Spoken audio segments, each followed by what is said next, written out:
Hello everyone, welcome back to another session of the Hopry. My name is Mark Starr. And I'm Tim Pratt. And today is a very special occasion. It is session number 200, man. Talk about my Mount Vesuvius. Tell you what, I mean, when you brought me in, I don't know, 100 or so episodes ago, never thought it would get here. But here we are, we're wearing hats, it's a big deal. It's 200 and, frankly, we're so glad you're back with us. Absolutely. And, before we really bust open this beer, which, by the way, is a 2009 version of Mother of All Storms. This is actually back when it was called The Perfect Storm. I was actually sent this beer by, from the brewery itself, from the brewer itself. And when he sent it, he said, "I'm happy to send this to you, but, I want to make sure that you call it by the new name, which is the Mother of All Storms going forward." And so that's what we're going to do. Obviously it says The Perfect Storm on the bottle. It's from 2009. So as I already mentioned, this is The Perfect Storm, aka the Mother of All Storms, from Pelican Brewery. It's a huge 13.5% ABV English style barley wine. And one of the things that really stands out to me and lets me know that it's an English style rather than an American style is that it's only got 40 IBUs, and so that just tells me that this thing is going to be an extremely big malt bomb. It's going to be a monster. I mean, anything you have that's 13.5% is going to be an absolute monster. But I can tell you right now, I'm already surprised by something. What? I can still see the bottom of my glass. Yeah, it's not as dark, and I guess it doesn't look like it's going to be real thick and gooey like you would think a big beer like that. Angel Share, I mean, all of those big monster barley wines have had one very common note: brown sugar. I mean, it's been very sweet, very thick the whole way through. Syrupy, and now this one may end up being that way, but at least the way that it's looking in the glass, man, that's too clean and clear to be that thick and syrupy. It really is. You can, if you swirl it around the glass, though, you can really see that it's got some legs on it. It's gripping it a little bit, but I think the real bulk of this room, you should smell this room right now. It smells like dark fruit heaven, man. It's dark fruit, some booze, and that's without even doving the nose in. That's what's so funny about a beer this size and this intense is that you really don't even need to stick your nose in it to smell it. I mean, this is more of a sherry or like a port wine. I just had to kind of angle the glass towards my face, and really, you nailed it there when you say like sherry or port wine. I mean, you don't want to work through this very quick. There's too much going on to go through it too quickly, and I can tell you that not even tasting it yet. Yeah. Well, I definitely pull out like some of that toffee aroma. Like the big, deep, kind of burnt sugar. Definitely getting some oak and vanilla from the barrel, which, again, this is aged in Evan Williams barrels that were actually from 1998, so, really old barrels. But so we're looking at 13-year-old, 14-year-old barrels at this point. Maybe a touch of molasses, not a whole lot, but I like the sugary aspect that's coming off of this stuff. It was that thick, sweet, aroma that I was expecting, but it is quite a bit boozy. You're dead on the money. There's no hop detectable in there. I mean, there's going to be some in there if there's 40 IBU, but there's a whole lot of stuff in there to cover up those 40 IBUs. Yeah, exactly. Well, let's go ahead and dig in. Cheers, man. Cheers, appreciate it. Congratulations.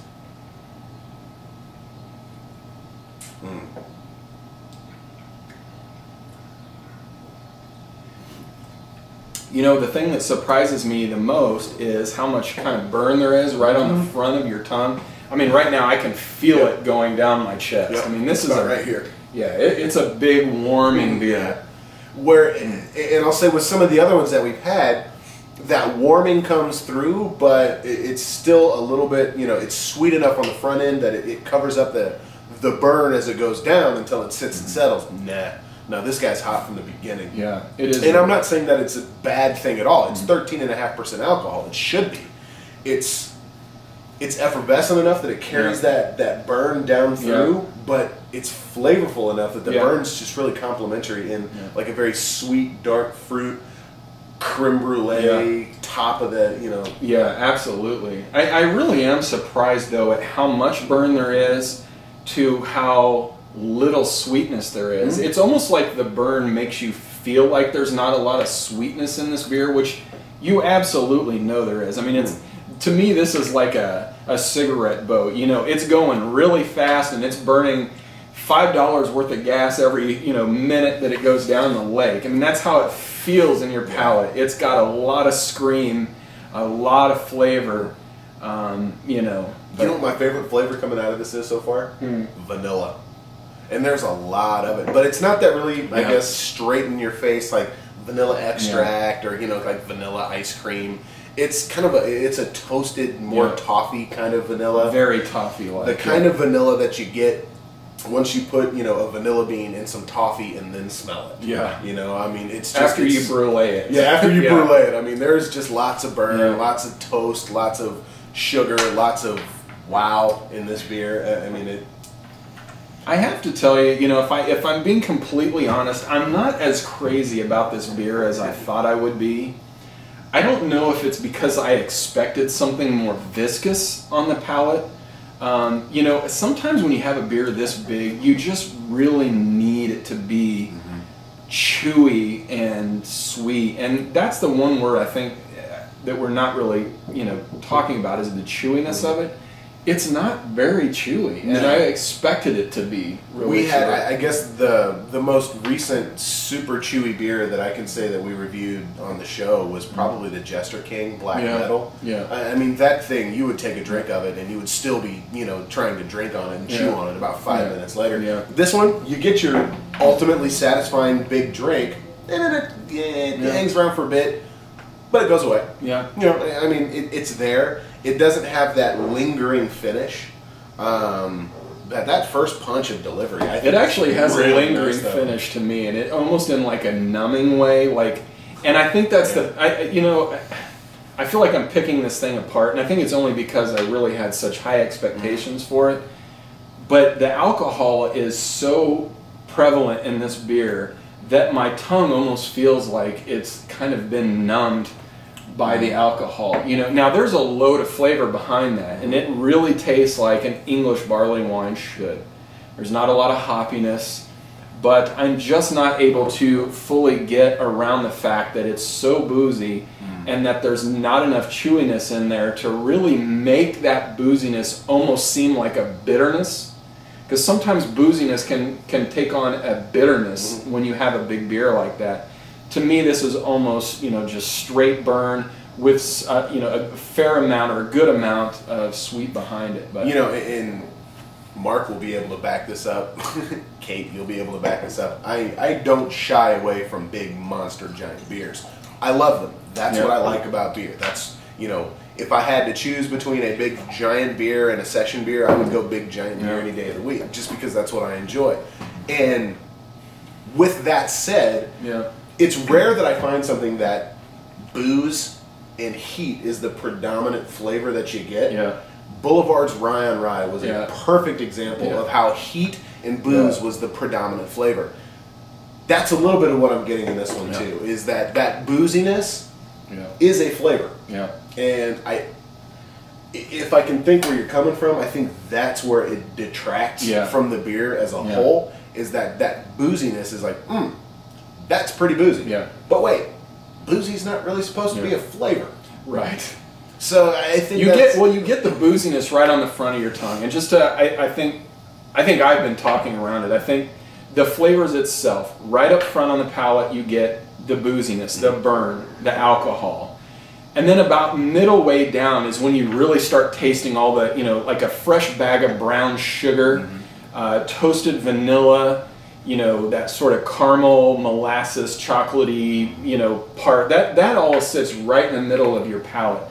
And then when it goes down, it's almost like the alcohol makes all of those flavors kind of evaporate and disappear. And so you're left with this stickiness on the front of your lips where it touched your mouth.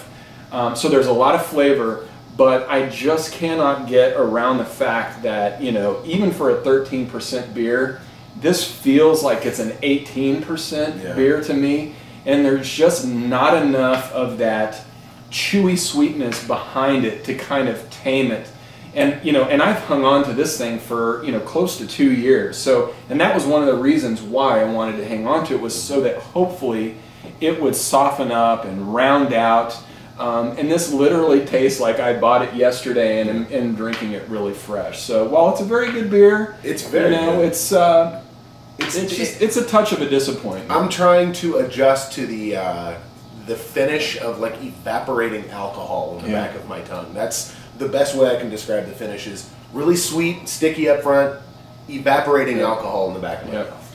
Yeah, I do like the flavors though. Yeah, it does taste really good. Yeah. I just think we need about 3 other dudes right here, to help us finish this other half. Because I'm just get a bunch of straws. Yeah, I'm feeling kind of already, and we've still got half the bottle left to go. But I guess maybe that's what we ought to do, is just shut off the camera and really just kind of sit back and reflect about the last 200 reviews. And again, I can't thank everybody enough for being a part of what essentially is just a blog. I mean, here I am, some guy in Olathe, Kansas, who just turns on a camera and shares my experience with beer with you and anybody else who's willing to get on camera. But I definitely think this is a good celebratory beer. I'm glad I saved it until tonight. But in the end, to me, this is going to be a good conversation once we hit stop, to try to figure out how we want to score this one, because I have a feeling I'm probably going to go lower than you do on this one. But yeah, that's, I think, all I've got for today. He wants to be in the game. He wants to be on film. I think he wants some of the beer, and that's kind of a testament to how sweet it is. Yeah, to how just intense this beer is. Is the fruit flies are like, give me some. The one fruit fly in the entire place decided to find it. But again, so happy that you decided to come and share this one here for 200. Have had a lot of fun over the last few times that we've done. Got to drink a lot of good beer. So we'll still be around. We will. And we'll go ahead and cut it off for here, but one last time for today, I guess. My name is Mark Starr. And I'm Tim Pratt. Cheers. If we were grading a beer on flavor, this one would get really high markings from me. The flavor's good. But the execution, at the end of the day for me, Tim, it's the execution of a beer, right? Does it do all of these things right? Shaquille O'Neal could dunk like a motherfucker, but he couldn't make a free throw. Right? And I think a beer needs to have all of those qualities. It's just, the flavor's dead on the money. I really like the flavor. And I'm surprised because the flavors themselves are very similar to an Abacus or an Angel Share. The base beer flavors are there.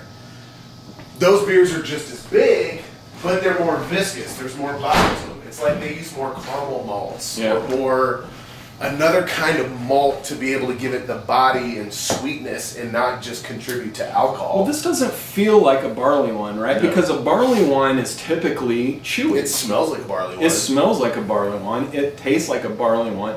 It tastes like I took... This feels like you clean cuts out with it. Yeah. I mean, it tastes like somebody made... It tastes like a home brewer made a really good barley wine recipe, right?